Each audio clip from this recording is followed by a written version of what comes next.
The Widow and her Son. Pity old age, within whose silver hairs Honour and reverence evermore have reigned. Marlowe's Tamburlaine.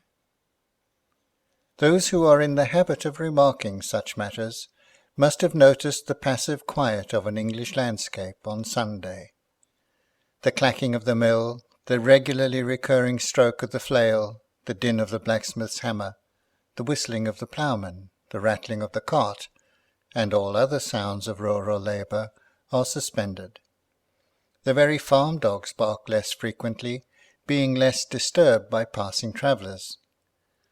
At such times I have almost fancied the wind sunk into quiet, and that the sunny landscape, with its fresh green tints melting into blue haze, enjoyed the hallowed calm. Sweet day, so pure, so calm, so bright, the bridal of the earth and sky. Well was it ordained that the day of devotion should be a day of rest. The holy repose which reigns over the face of nature has its moral influence. Every restless passion is charmed down, and we feel the natural religion of the soul gently springing up within us. For my part, there are feelings that visit me in a country church amid the beautiful serenity of nature, which I experience nowhere else, and if not a more religious, I think I am a better man on Sunday than on any other day of the 7. During my recent residence in the country, I used frequently to attend at the old village church. Its shadowy aisles, its mouldering monuments, its dark oaken panelling, all reverend with the gloom of departed years, seemed to fit it for the haunt of solemn meditation. But, being in a wealthy aristocratic neighbourhood, the glitter of fashion penetrated even into the sanctuary, and I felt myself continually thrown back upon the world by the frigidity and pomp of the poor worms around me. The only being in the whole congregation who appeared thoroughly to feel the humble and prostrate piety of a true Christian was a poor decrepit old woman, bending under the weight of years and infirmities. She bore the traces of something better than abject poverty. The lingerings of decent pride were visible in her appearance. Her dress, though humble in the extreme, was scrupulously clean. Some trivial respect, too, had been awarded her, for she did not take her seat among the village poor, but sat alone on the steps of the altar. She seemed to have survived all love, all friendship, all society, and to have nothing left her but the hopes of heaven.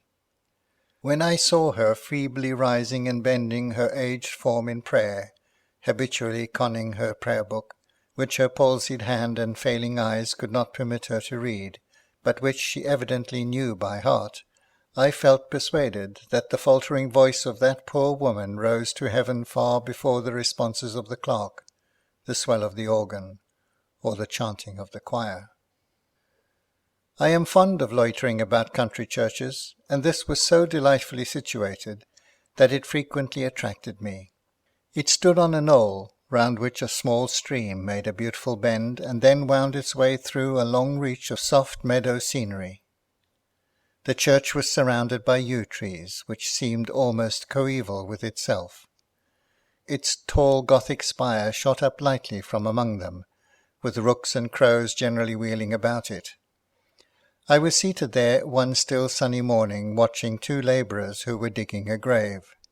They had chosen one of the most remote and neglected corners of the churchyard, where, from the number of nameless graves around, it would appear that the indigent and friendless were huddled into the earth. I was told that the new-made grave was for the only son of a poor widow. While I was meditating on the distinctions of worldly rank, which extended thus down into the very dust, the toll of the bell announced the approach of the funeral. They were the obsequies of poverty, with which pride had nothing to do. A coffin of the plainest materials, without pall or other covering, was borne by some of the villagers. The sexton walked before with an air of cold indifference. There were no mock mourners in the trappings of affected woe, but there was one real mourner, who feebly tottered after the corpse. It was the aged mother of the deceased, the poor old woman who I had seen seated on the steps of the altar. She was supported by a humble friend who was endeavouring to comfort her. A few of the neighbouring poor had joined the train, and some children of the village were running hand in hand, now shouting with unthinking mirth, and now pausing to gaze with childish curiosity on the grief of the mourner. As the funeral train approached the grave, the parson issued from the church porch, arrayed in the surplice, with prayer book in hand, and attended by the clerk. The service, however, was a mere act of charity. The deceased had been destitute, and the survivor was penniless. It was shuffled through, therefore, in form, but coldly and unfeeling. The well-fed priest moved but a few steps from the church door. His voice could scarcely be heard at the grave, and never did I hear the funeral service, that sublime and touching ceremony, turned into such a frigid mummery of words. I approached the grave. The coffin was placed on the ground. On it were inscribed the name and age of the deceased, George Somers, aged 26 years. The poor mother had been assisted to kneel down at the head of it. Her withered hands were clasped as if in prayer, but I could perceive by a feeble rocking of the body and a convulsive motion of the lips that she was gazing on the last relics of her son with the yearnings of a mother's heart. Preparations were made to deposit the coffin in the earth. There was that bustling stir which breaks so harshly on the feelings of grief and affection, directions given in the cold tones of business, the striking of spades into sand and gravel, which, at the grave of those we love, is, of all sounds, the most withering. The bustle around seemed to waken the mother from a wretched reverie. She raised her glazed eyes and looked about with a faint wildness.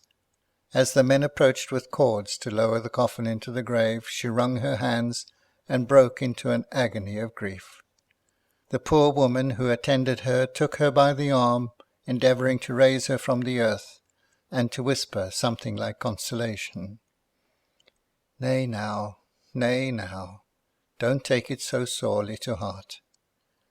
She could only shake her head and wring her hands as one not to be comforted. As they lowered the body into the earth, the creaking of the cords seemed to agonize her.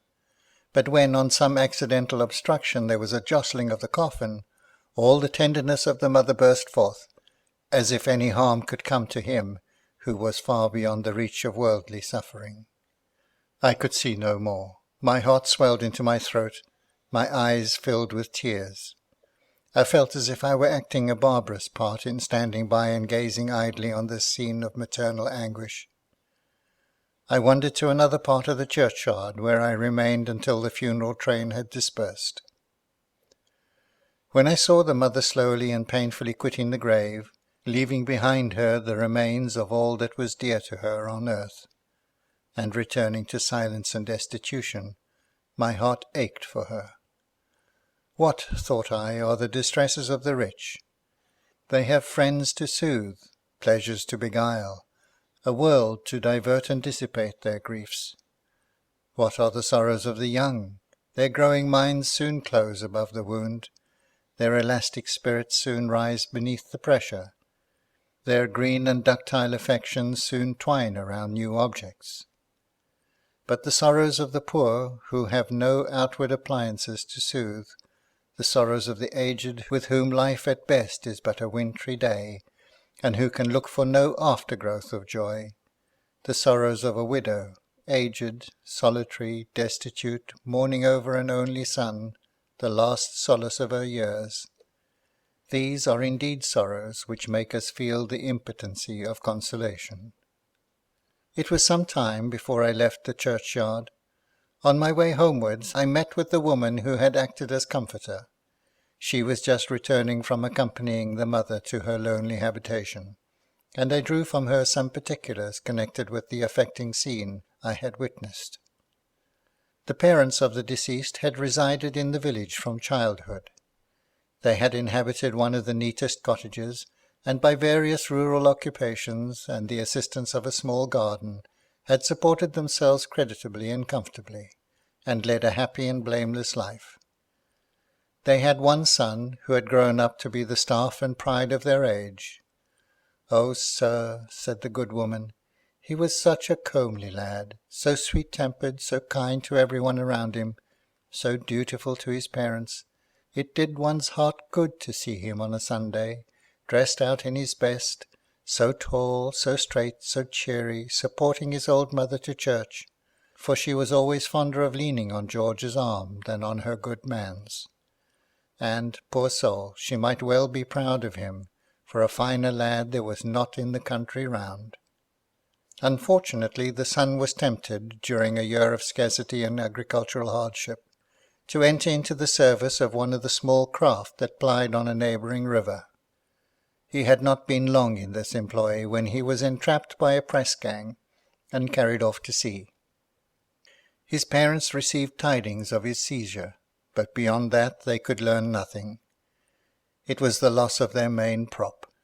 The father, who was already infirm, grew heartless and melancholy, and sank into his grave.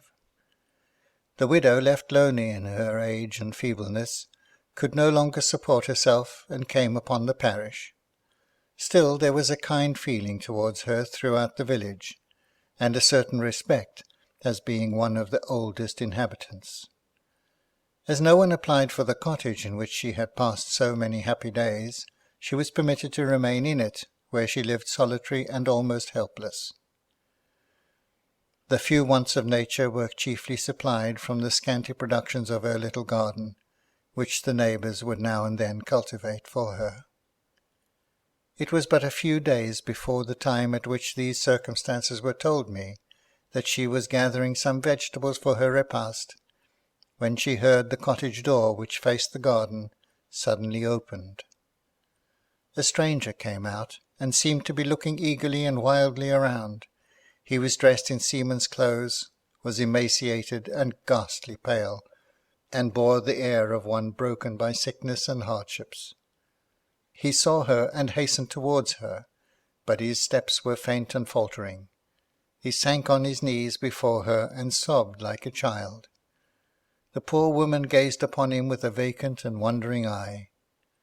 "Oh, my dear, dear mother, don't you know your son, your poor boy George?"